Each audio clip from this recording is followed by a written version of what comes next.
Hello, ഇന്ന് നമ്മൾ module 7 plant ഫിസിയോളജിയിലത്തെ കുറച്ച് ടോപ്പിക്സ് ആണ് നോക്കാൻ പോകുന്നത്. അതിൽ first topic water in relation to plants. അതിൽ water potential, diffusion, osmosis, DPD, turgor pressure, osmotic pressure, exosmosis, endosmosis and plasmolysis, ഇത്രയും കാര്യങ്ങളാണ് പറയുന്നത്. സോ നമുക്ക് ആദ്യം എന്താണ് വാട്ടർ പൊട്ടൻഷ്യൽ എന്ന് നോക്കാം. വാട്ടർ പൊട്ടൻഷ്യൽ എന്ന് പറഞ്ഞു കഴിഞ്ഞാൽ ഒരു ജലത്തിൻ്റെ ചലിക്കാനുള്ള ഊർജം, അല്ലെങ്കിൽ അതിൻ്റെ സ്വതന്ത്രമായിട്ടുള്ള ഊർജത്തിനെയാണ്, ജലത്തിൻ്റെ ചലിക്കാനുള്ള ഊർജത്തിനെ അല്ലെങ്കിൽ ജലത്തിൻ്റെ സ്വതന്ത്രമായിട്ടുള്ള ഊർജത്തിനെയാണ് നമ്മൾ വാട്ടർ പൊട്ടൻഷ്യൽ അല്ലെങ്കിൽ ജലക്ഷമത എന്ന് പറയുന്നത്. വാട്ടർ പൊട്ടൻഷ്യലിൻ്റെ മലയാളം ടേമാണ് ജലക്ഷമത. ആൻഡ് ഈ ജലക്ഷമതയെ നമ്മൾ റെപ്രസെൻ്റ് ചെയ്യുന്നത് സൈ അല്ലെങ്കിൽ സൈ W എന്നുള്ള ഒരു സിമ്പൽ യൂസ് ചെയ്തിട്ടാണ്. അതൊരു ഗ്രീക്ക് സിമ്പലാണ്. സൈ അല്ലെങ്കിൽ സൈ W നമുക്ക് റെപ്രസെൻ്റ് ചെയ്യാം. ഇനി ഈ ജലക്ഷമതയെ നിർണ്ണയിക്കുന്ന പ്രധാനപ്പെട്ട ഘടകങ്ങളാണ് ലീനശേഷിയും മർദ്ദശേഷിയും. ലീനശേഷി എന്ന് പറഞ്ഞു കഴിഞ്ഞാൽ സൊല്യൂട്ട് പൊട്ടൻഷ്യൽ, മർദ്ദശേഷി എന്ന് പറഞ്ഞു കഴിഞ്ഞാൽ പ്രഷർ പൊട്ടൻഷ്യൽ.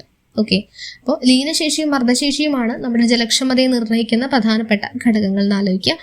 പിന്നെ ഏറ്റവും കൂടുതൽ ജലക്ഷമത ഉള്ളത് ശുദ്ധജലത്തിനാണ്. ശുദ്ധജലത്തിന്റെ ജലക്ഷമത എന്നുള്ളത് 0 ആണ്. കൂടുതൽ ജലക്ഷമതയുള്ളത് ശുദ്ധജലത്തിനും. ആൻഡ് അതിന്റെ ജലക്ഷമത എന്നുള്ളത് 0 ആണ് at normal temperature and pressure. സാധാരണ ടെമ്പറേച്ചറിലും പ്രഷറിലും ആണ് എന്നുള്ളതും കൂടി ആലോചിക്കണം. ഇനി നമ്മൾ ജലക്ഷമതയുടെ പ്രതീകം പറഞ്ഞു, അല്ല അതിന്റെ സിമ്പിൾ എന്ന് പറഞ്ഞു കഴിഞ്ഞാൽ സൈ ആണെന്നുള്ളത് നമ്മൾ പറഞ്ഞു. ഇനി അതുകൂടാതെ അതിന്റെ യൂണിറ്റ് ഉണ്ട്, അത് പാസ്കൽ ആണ്. ജലക്ഷമതയുടെ യൂണിറ്റ് പാസ്കൽ അല്ലെങ്കിൽ ബാർ ഒക്കെ ജലക്ഷമതയുടെ യൂണിറ്റ് ആയിട്ട് വരുന്നതാണ്. പിന്നെ പറയുന്നത് ഈ ജലക്ഷമത നമ്മുടെ ശുദ്ധജലത്തിനാണ് ഏറ്റവും കൂടുതൽ ജലക്ഷമത ഉള്ളത് നമ്മൾ ഓൾറെഡി പറഞ്ഞു. ബാക്കിയുള്ള എല്ലാ ലായനികൾക്കും ശുദ്ധജലത്തിനെക്കാട്ടിലും ജലക്ഷമത കുറവായിരിക്കും. അപ്പോൾ ഏറ്റവും കൂടുതൽ ജലക്ഷമതയുള്ളത് ശുദ്ധജലത്തിനാണ്. ബാക്കിയുള്ള എല്ലാ ലായനികൾക്കും ശുദ്ധജലത്തിനെക്കാട്ടിലും ജലക്ഷമത കുറവായിരിക്കും. ഇനി നമ്മളിപ്പോൾ കുറച്ച് അറ്റ്മോസ്ഫിയറിക് പ്രഷർ, അന്തരീക്ഷ മർദ്ദം കുറച്ച് കൂടിയ അളവിൽ പ്രയോഗിക്കുകയാണെന്നുണ്ടെങ്കിൽ, ഇപ്പോൾ ഒരു ലായനിയുടെ ആണെങ്കിലും അല്ലെങ്കിൽ ശുദ്ധജലത്തിൻ്റെ ആണെങ്കിലും ജലക്ഷമത കൂടുകയാണ് ചെയ്യുന്നത്. നമ്മൾ പറഞ്ഞു ജലക്ഷമത എന്നുള്ളത് ആ ഒരു ജലത്തിന് ചലിക്കാനുള്ള എനർജിയാണ്. അപ്പോൾ നമ്മളൊരു പ്രഷർ കൊടുത്താൽ എന്ത് സംഭവിക്കും? അത് കൂടും. സോ അതൊരു ശുദ്ധജലമായാലും ശരി, ഒരു ലായനി ആയാലും ശരി, ഇതിൻ്റെ ജലക്ഷമത എന്ന് പറയുന്നത് ആ ഒരു സൊല്യൂഷൻ ആണെങ്കിലും ശുദ്ധജലമാണെങ്കിലും അതിൻ്റെ ജലക്ഷമത അല്ലെങ്കിൽ വാട്ടർ പൊട്ടൻഷ്യൽ എന്നുള്ളത് കൂടുകയാണ് ചെയ്യുന്നത്. പിന്നെ നമ്മൾ പറഞ്ഞു ജലക്ഷമതയെ സ്വാധീനിക്കുന്ന 2 ഘടകങ്ങളാണ് ലീനശേഷിയും മർദ്ദശേഷിയും. അതിന് ഈ ലീനശേഷി എന്നുള്ളത് എപ്പോഴും നെഗറ്റീവ് ആയിരിക്കും, അതുപോലെ തന്നെ മർദ്ദശേഷി എന്നുള്ളത് എപ്പോഴും പോസിറ്റീവ് ആയിരിക്കും. അപ്പോൾ ഇത്രയും ക്ലിയർ ആയെന്ന് വിചാരിക്കുന്നു. ഇനി ഒരു റിലേഷൻ ഉണ്ട്, അതായത് വാട്ടർ പൊട്ടൻഷ്യലും ലീനശേഷിയും മർദ്ദശേഷിയും തമ്മിലുള്ള റിലേഷൻ ഉണ്ട്. അതായത് സൈ W എന്ന് പറഞ്ഞു കഴിഞ്ഞാൽ എന്താണ്? വാട്ടർ പൊട്ടൻഷ്യൽ ആണ്. അപ്പോൾ സൈ W = സൈ S + സൈ P. അതായത് വാട്ടർ പൊട്ടൻഷ്യൽ എന്നുള്ളത് സൊല്യൂട്ട് പൊട്ടൻഷ്യലിൻ്റെയും അതുപോലെ തന്നെ പ്രഷർ പൊട്ടൻഷ്യലിൻ്റെയും തുകയായിട്ട് വരും. സൈ W = സൈ S + സൈ P. അപ്പോൾ ഇത്രയാണ് അതിനെ പറ്റിയിട്ട് ബേസിക് ആയിട്ട് പറയാനുള്ളത്. ഇനി അടുത്ത ഒരു ടോപ്പിക്കാണ് ഡിഫ്യൂഷൻ എന്നുള്ളത്. ഡിഫ്യൂഷൻ നമുക്കറിയാം, പദാർത്ഥങ്ങൾ സ്വതന്ത്രമായിട്ട് അതിൻ്റെ ഊർജ്ജ വ്യത്യാസത്തിന് അനുകൂലമായി അല്ലെങ്കിൽ ഗാഠതാ വ്യത്യാസത്തിന് അനുകൂലമായിട്ട് സഞ്ചരിക്കുന്ന ആ ഒരു പ്രക്രിയയാണ് ഡിഫ്യൂഷൻ അല്ലെങ്കിൽ വ്യാപനം എന്ന് പറയുന്നത്. അതായത് പദാർത്ഥങ്ങൾ ഗാഠത കൂടിയ ഭാഗത്തു നിന്നും ഗാഠത കുറഞ്ഞ ഭാഗത്തേക്ക് സ്വതന്ത്രമായിട്ട് സഞ്ചരിക്കുന്നതിനെയാണ് നമ്മൾ വ്യാപനം അല്ലെങ്കിൽ ഡിഫ്യൂഷൻ എന്ന് പറയുന്നത്. ക്ലിയർ ആയല്ലോ? അപ്പോൾ ഈ വ്യാപനം എന്നുള്ളത് ഒരു പാസീവായിട്ടുള്ള ഒരു പ്രക്രിയയാണ് അല്ലെങ്കിൽ നിഷ്ക്രിയമായിട്ടുള്ള ഒരു പ്രക്രിയയാണ്. ഇനി വ്യാപനത്തിന് നിരക്കിനെ സ്വാധീനിക്കുന്ന കുറച്ച് ഘടകങ്ങളുണ്ട്. ഒന്നാമത്തെയാണ് ഗാഠത വ്യത്യാസം. നമ്മൾ പറഞ്ഞു ഗാഠത കൂടിയ ഭാഗത്തു നിന്നും ഗാഠത കുറഞ്ഞ ഭാഗത്തേക്കാന്ന് പറഞ്ഞു. അപ്പോൾ ഒരു ഗാഠത വ്യത്യാസം അതിനെ സ്വാധീനിക്കുന്നുണ്ട്. അതുപോലെ തന്നെ സ്ഥലത്തിൻ്റെ താര്യത സ്വാധീനിക്കുന്നുണ്ട്. അതുപോലെ താപനില, മർദ്ദം, ഇതെല്ലാം നമ്മുടെ വ്യാപനം അല്ലെങ്കിൽ ഡിഫ്യൂഷനെ സ്വാധീനിക്കുന്ന ഘടകങ്ങളാണ്. അപ്പോൾ ഇത്രയുമാണ് ഡിഫ്യൂഷനിൽ പറയാനുള്ളത്. അടുത്തത് ഓസ്മോസിസ് അല്ലെങ്കിൽ വൃത്തിവ്യാപനം. അപ്പോൾ ഈ വൃത്തിവ്യാപനം നമ്മുടെ ടെക്സ്റ്റ് ബുക്കിൽ ഒരു എക്സ്പെരിമെന്റ് കൊടുത്തിട്ടുണ്ട്, +1 ടെക്സ്റ്റിൽ. അതാണ് തിസിൽ ഫണൽ എക്സ്പെരിമെന്റ്. അതിൽ നിങ്ങൾക്ക് ആകെ പഠിക്കാനുള്ളത് എന്താണെന്ന് വെച്ച് കഴിഞ്ഞാൽ വൃത്തിവ്യാപനം തെളിയിക്കാനുള്ള ഒരു പരീക്ഷണമാണ് തിസിൽ ഫണൽ എക്സ്പെരിമെന്റ് എന്നുള്ളത്. അപ്പോൾ അതൊന്ന് ആലോചിച്ച് വെക്കുക. തിസിൽ ഫണൽ എക്സ്പെരിമെന്റ് എന്ന് പറഞ്ഞു കഴിഞ്ഞാൽ വൃത്തിവ്യാപനം തെളിയിക്കുന്നതിനുള്ള ഒരു പരീക്ഷണമാണ്.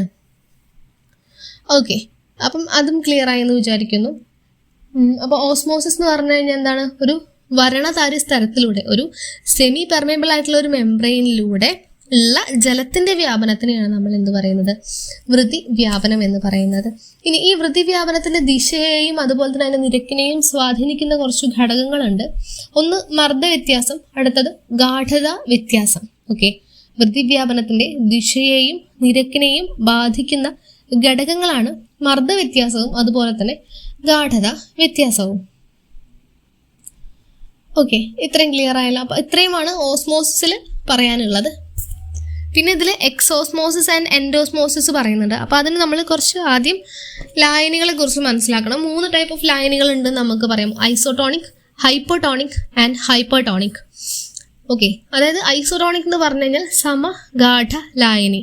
നമ്മൾ ആ ഒരു സൊല്യൂഷനിൽ ഒരു പ്ലാന്റ് സെൽ ഇടുവാണെങ്കിൽ ആ പ്ലാന്റ് സെല്ലിൻ്റെ ഉള്ളിലെ കോൺസെൻട്രേഷനും സൊല്യൂഷൻ്റെ കോൺസെൻട്രേഷനും എന്തായിരിക്കും? ഈക്വൽ ആയിരിക്കും. അതാണ് ഐസോട്ടോണിക്.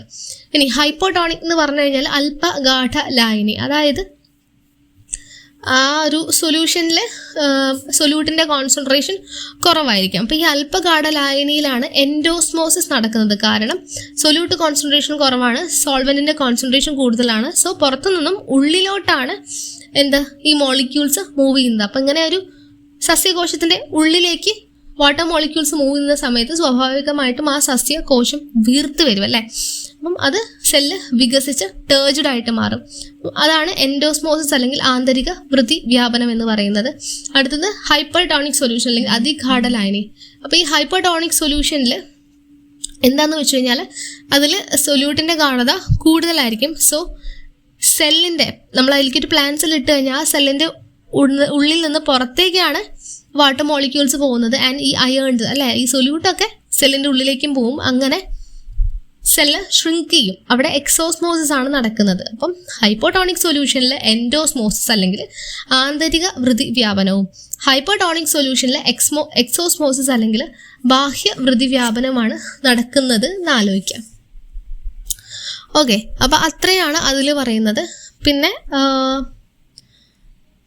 നമ്മുടെ ഹൈപ്പർടോണിക് സൊല്യൂഷനിൽ ഉള്ളതിനൊരു എക്സാമ്പിളാണ് പ്ലാസ്മോലൈസിസ്. ഓക്കെ, പ്ലാസ്മോലൈസിസിനെ നമ്മൾ ജീവദ്രവ്യ ശോഷണം എന്നാണ് പറയുന്നത്. അപ്പോൾ ഈ പ്ലാസ്മോലൈസിസിന് കാരണം എന്താ ചോദിച്ചു കഴിഞ്ഞാൽ എക്സോസ്മോസിസ് അല്ലെങ്കിൽ ബാഹ്യ വൃതിവ്യാപനം ആണെന്ന് പറയാം. ഇനി ഒരു ടേമാണ് ഇംബൈബിഷൻ. ജസ്റ്റ് അറിഞ്ഞിരിക്കുക, ഇംബൈബിഷൻ എന്ന് പറഞ്ഞാൽ എന്താണ്? ഇംബൈബിഷൻ എന്ന് പറഞ്ഞു കഴിഞ്ഞാൽ ഒരു സെല്ല് വാട്ടറൊക്കെ ആഗിരണം ചെയ്തിട്ട് അത് അതിൻ്റെ വ്യാപ്തം കൂടുന്നു, ആ ഒരു സെല്ലിൻ്റെ വ്യാപ്തം കൂടുന്നു. ഈ ഒരു ടൈപ്പ് ഓഫ് ഡിഫ്യൂഷൻ അല്ലെങ്കിൽ വ്യാപനത്തിനെയാണ് നമ്മൾ ഇംബൈബിഷൻ എന്ന് പറയുന്നത്. ഓക്കെ, അപ്പോൾ അത്രയും ആലോചിച്ചിരിക്കുക. അടുത്താണ് DPD അല്ലെങ്കിൽ ഡിഫ്യൂഷൻ പ്രഷർ ഡെഫിസിറ്റ് എന്ന് പറയുന്നത്. അപ്പോൾ ഈ DPD എന്ന് പറഞ്ഞു കഴിഞ്ഞാൽ ഓസ്മോട്ടിക് പ്രഷറിൻ്റെയും ടർഗർ പ്രഷറിൻ്റെയും ഡിഫറൻസ് ആണ്.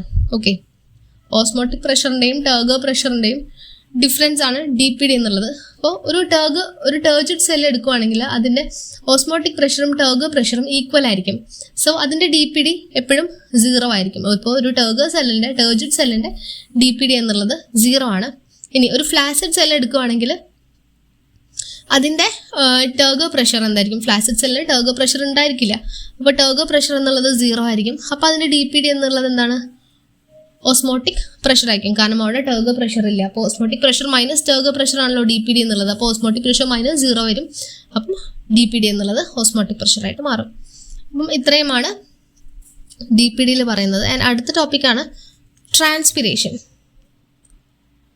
ഓക്കെ, അപ്പോൾ ട്രാൻസ്പിരേഷൻ എന്ന് പറഞ്ഞാൽ എന്താണ്? സസ്യസ്വേദനം അല്ലേ, സസ്യസ്വേദനമാണ് ട്രാൻസ്പിരേഷൻ എന്നുള്ളത്. അപ്പം ഇത് നമുക്കറിയാം, സ്റ്റൊമാറ്റയിലൂടെയാണ് ട്രാൻസ്പിരേഷൻ നടക്കുന്നത്.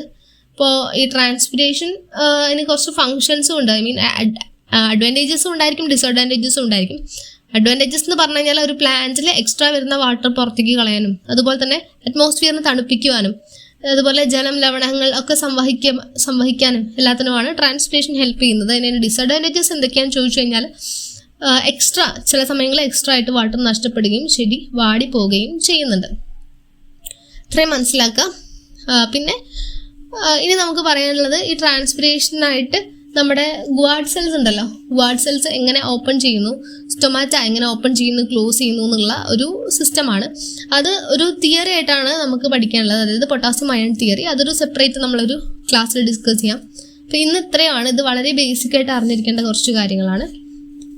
അതായത് എന്താണ് കണ്ടന്റ് എന്നുള്ളത് മാത്രമാണ് നമ്മളിവിടെ ഡിസ്കസ് ചെയ്തിട്ടുള്ളൂ. എന്താണ് കാര്യം എന്നുള്ളത് മനസ്സിലാക്കിയിട്ട് പോവുക എന്നുള്ളതാണ് നമ്മുടെ ഉദ്ദേശം. അത്രയും ക്ലിയർ ആയെന്ന് വിചാരിക്കും. നമ്മൾ അടുത്ത ക്ലാസ്സിൽ പൊട്ടാസ്യം അയൺ പമ്പിനെ കുറിച്ച്, പൊട്ടാസ്യം അയൺ തിയറിനെ കുറിച്ചിട്ടാണ് ഡിസ്കസ് ചെയ്യാൻ പോകുന്നത്. എന്തെങ്കിലും ഡൗട്ട് ഉണ്ടെങ്കിൽ കമൻറ്റ് ചെയ്യാം. Thank you.